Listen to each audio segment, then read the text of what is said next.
అమాంతంగా భక్తురాలు అయిపోయావే. మీ ఆడవాళ్ళకున్న జబ్బే ఇది. ఎక్కడ రాయి కనిపిస్తే అక్కడే దండం పెడతారు. తప్పు, రాయిగి అనుకో, కళ్ళు పోతాయి.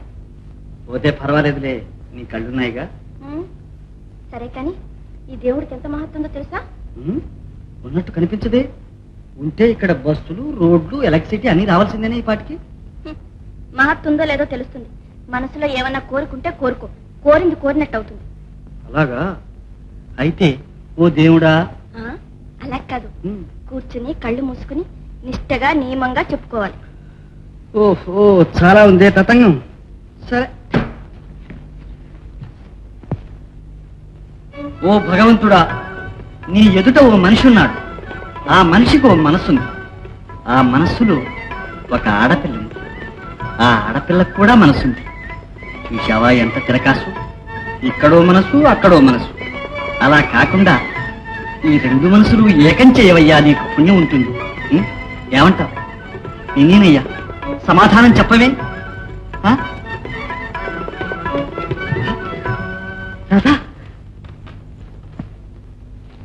ఏమిటి కథ ఇంతవరకు వచ్చింది? అయ్యో దేవుడా, ఈ భారం కూడా నానెత్తినే పెట్టావు. సరే, నేను నమ్మను. ఇదంతా అబద్ధం. అంత అబద్ధం చెప్పవలసిన అవసరం నాకేం పట్టింది? 4 రోజులు పోతే ఊరు వాడ కోడై కూస్తుంది. అప్పుడు మీకే అర్థం అవుతుంది. లేనిపోని అభాండాలు వేసి తల్లి లేని పిల్ల బతుకు నాశనం చేయాలనుకుంటున్నావా? నలుగురిలో నా మెళ్ళో తాళి కట్టబోయ్, 10గురిలో నీ మెళ్ళో దండ వేసునోయ్. నలుగురిలో నా మెళ్ళో తాళి కట్టబోయ్, 10గురిలో నీ మెళ్ళో దండ వేసునోయ్. ఆలో మగడైపోతే 3 ముళ్ళు పడిపోతే అందరి నోళ్ళో కట్టు, ముందుకు పోదాం పట్టు. తాని తందానా, తాని తందానా, తాని తందా. ఇంట్లో కూడా వేస్తున్నావా? నాన్న, నాన్న, నీ నాన్న నలుగురిలో తలెత్తుకు తిరగాలి ఉందే నీకు? మర్యాదగా బతకాలి ఉందే? ఇంత బతుకు బతికి ఇంటి వెనకాల సచ్చే గట్టి పట్టిస్తావా నాకు? ఏం జరిగింది నాన్న? చాలే, చేసిందాన్ని తెలియదే నీకు? మన ఇంట వంట లేని పాడు బుద్ధులు. నాన్న, ఏమిటి నాన్న నువ్వు అంటున్నది? నేననటం కాదు, ఊరు వాడ కోడై కూస్తుంది, విరగబడి నవ్వుతుంది. వెళ్ళి చూడు. ఆడపిల్లవే, ఈడొచ్చిన దానివే, ఆ మాత్రం మంచి చెడు తెలియకరా నీకు?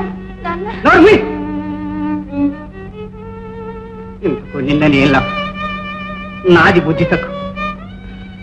తల్లి లేని పిల్ల కదా అని గారాభంగా పెంచినందుకు బాగా బుద్ధి చెప్పావు.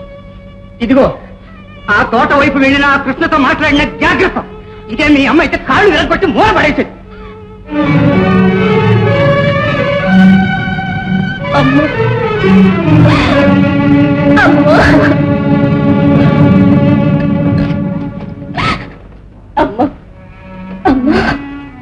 విన్నావా?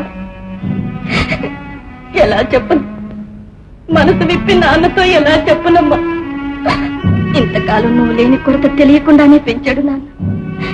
కానీ తల్లి లేని ఆడపిల్ల దౌర్భాగ్యం ఇప్పుడు తెలుస్తోంది.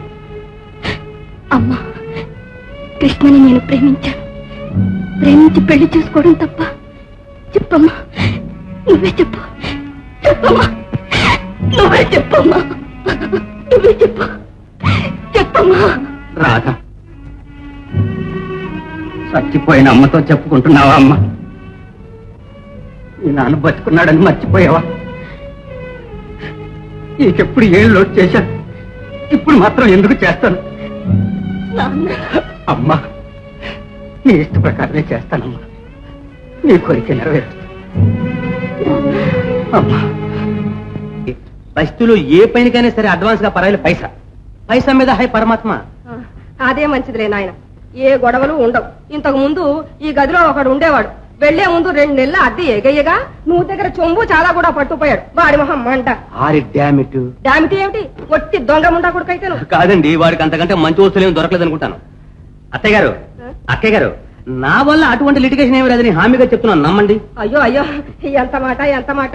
పువ్వు పుట్టగానే వాసన తెలుస్తుందని నీ మొహం చూడగానే అనుకున్నా. నువ్వు చాలా మంచివాడివని. అయితే నాయన, ఈ డబ్బు ఇవ్వడానికే నాకు ఇచ్చావు? అదే కదా అక్కయ్య గారు, అసలు విషయం ఏమిటంటే, నేను మన ఊళ్ళో ఒక కళా ప్రదర్శన ఇవ్వదలుచుకున్నాను. నేను ఆ పని మీదే గుడివాడ దుస్తుల కోసం వెళ్తున్నాను. తిరిగి వచ్చేదాకా ఈ తాళం చెవి తెరుచండి. నా దగ్గర ఎందుకు బాబు? నీ దగ్గరే ఉంచుకోకూడదు? ఆ గదిలో ఏముందో ఏమో. ఏముంటే వెళ్ళండి, మనమే పరాయి వాళ్ళమా? ఒక్క చోట ఉంటున్నాం, ఒక్క చోట మెలుగుతున్నాం. చూడండి అక్కయ్య గారు, నన్ను మీవానిగా భావించమని ఈ తాళం చేసి సాక్షిగా రిక్వెస్ట్ చేస్తున్నానండి. సర్లే బాబు. తీసుకోండి. ట్రైన్ టైం అయిపోయింది, ఫస్ట్ క్లాస్ దొరుకుతుందో లేదో. వస్తాను అక్కయ్య గారు. మంచిది నాయన. నమస్కారం. చూడు బాబు, జాగ్రత్త. అలాగే అక్కయ్య గారు. అమ్మాయి సరాజా, సరాజా. అబ్బా ఎందుకే అలా అరుస్తున్నావు? చెవుడు అనుకున్నా ఏమిటి? ఓ సరే, ఇక్కడ బంగారంగాను ఇక్కడే ఉన్నావా? ఇదిగో ఈ తాళం చెవి ఉంచు.